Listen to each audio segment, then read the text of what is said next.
at 500 miles an hour. Obviously, this was a solid object, and I believe it was from outer space. I am certain that there have been several recoveries of alien craft and bodies in the United States. I'm using the word several advisedly. That it could be very conservative. Roswell was not the first incident. My feeling is that the Missouri incident in 1941, as related by the Reverend William Huffman to his granddaughter, did indeed occur. I believe there's a cover-up on the UFO subject because so many different things point to it. Clear, well-documented reports from credible witnesses, a lot of documentary information from the archives, a pattern of denial from the government that looks almost silly, a pattern of denial from scientists that is clearly informed not by facts, but by some kind, I would say an indirect kind of intimidation. The reason I feel the Air Force and the government in general is trying to destroy my father is so that they can destroy the Roswell event. That must mean that there really is something there that they have to hide, that this must be kept from the public at all costs. When you're dealing with the military, especially in matters of secrecy, the idea is to deceive. There is a manual, you well know, that MJ-12, which also states to discourage witnesses, to put out false statements, to protect the secrecy of this 1947 event. One of the first documents that I got was entitled Extraterrestrial Entities and Technology Recovery and Disposal. The content of the Special Operations Manual is really quite stunning. It explains why it's so important to keep it secret and how they go about the process, how they keep the public in the dark, what lies they tell them, what deceptive statements. Great care must be taken to preserve the security of any location where extraterrestrial technology might be retrievable for scientific study. The most desirable response would be that nothing unusual has occurred. It may become necessary to issue false statements to preserve the security of the site. We continue to study the Special Operations Manual and look at each aspect of it and try to determine the authenticity of it. Subtleties like the use of the term Central Intelligence instead of Central Intelligence Agency show a subtle amount of arrogance that is indicative of the Central Intelligence Agency in 1954. The 32-page Special Operations Manual also includes the Extraterrestrial Technology Classification Table. It details procedures for retrieval of crashed saucers, how to handle organic matter, and where to ship the bodies. The Blue Lab at Wright Field in Ohio was the secret destination for some of this material.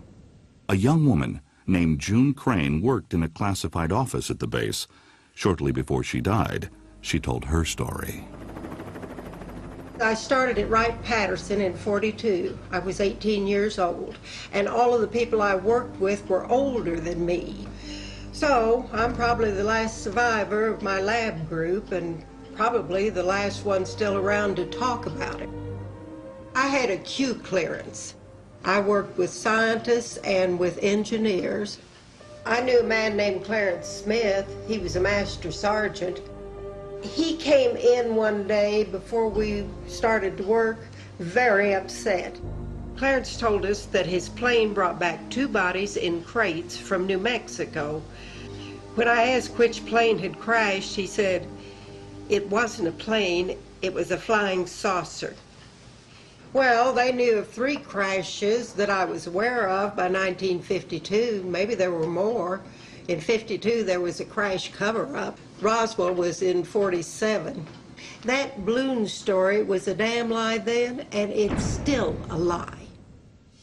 When I interviewed June, I realized that I was getting a rare glimpse into another period of time that was right at the heart of the mystery of ufology. I began to understand the full extent of the cover-up, the difference between what was commonly known to engineers and scientists and what is probably still known to this day and what has been revealed to the public.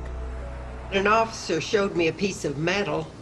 I think that it was Lieutenant Rose. He was one of those guys in the office who liked to talk to me. Lieutenant Rose asked me to break it up, tear it apart if I could. He handed me the scissors. I couldn't dent it or cut it. I asked him what it was and where it came from. He said that it was a piece of a spaceship. According to the Special Operations Manual, the physical evidence from the crash was to be collected and transported to an undisclosed location for study. That location appears to have been the mysterious Area 51.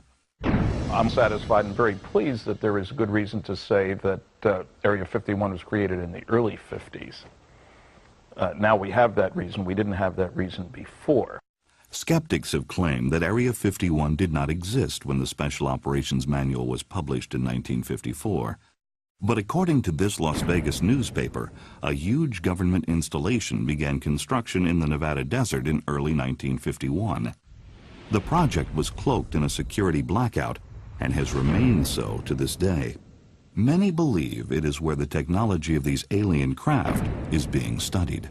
It causes one to ask the question, and I don't know the answer, but to ask the question of to what extent might we have been successful in reverse engineering some of the discoveries from crashed flying saucers. Now that the sound barrier has been cracked, the thermal or heat barrier is the goal of the experimental X-2 rocket plane. The stainless steel bullet, designed to stand speeds of more than 2,000 miles an hour, is released. On these tests, the rocket plane is not fueled, but in future runs, when it attains maximum velocity, heat developed by friction may reach more than 1,000 degrees. Here, the ability of metal and alloys to withstand the heat are expected to provide valuable data for projected spaceships and satellites. The slim metal ship may furnish some of the answers as the world enters the space age. The Atomic Energy Commission and Nuclear Energy Propulsion of Aircraft are currently conducting research for advanced technologies in atomic engines and radical propulsion studies.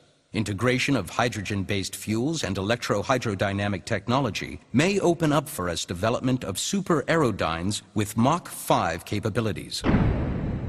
Some of the technology, yes, they have improved on or discovered, and it's being used today.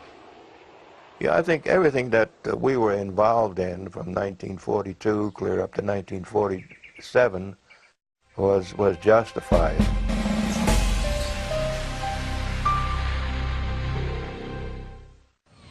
Just weeks after the crashes at Roswell, President Harry Truman named James V. Forrestal as the first Secretary of Defense. On September 24, 1947, a top-secret research and development operation was established under his direction. It was called Majestic 12. It's my understanding that MJ-12 was basically a sort of oversight, administrative, policy-making group, very small, and that the people who were responsible to MJ-12 were very select people in various branches of the intelligence community, the military and military department. So it was very compartmented. It wasn't some huge operation. MJ-12 supervised several agencies involved in various aspects of the UFO phenomenon. But only the 12 Majestic members knew the whole story, and they reported only to the President on a need-to-know basis. One of the reasons that there are so few leaks is that 9 out of 10 people are loyal Americans when they sign a security oath, and they are rigorously defending what they've agreed to. Namely, they're not going to tell anybody. And so therefore, really only 1 out of 1,000 persons ever gets close to leaking the story. One of the most stunning documents that arrived in Tim Cooper's mailbox was the first annual report of the Majestic 12 operation. And this was a primary report and then 3 annexes comprising 17 pages. Many unusual commentaries were included. Everything from missing soldiers to airplanes that had been shot down while chasing UFOs. There's a section called Government Policy of Control and Denial. One of the most difficult aspects of controlling the perception in the public's mind of government attempts of denial and ignorance is actual control of the press. People ask, how on earth would you keep a secret like that for so long? And the way they did it was to begin with the security procedures that we developed during the Manhattan Engineering Project for the first atomic bomb. Compartmentalization, to tell each group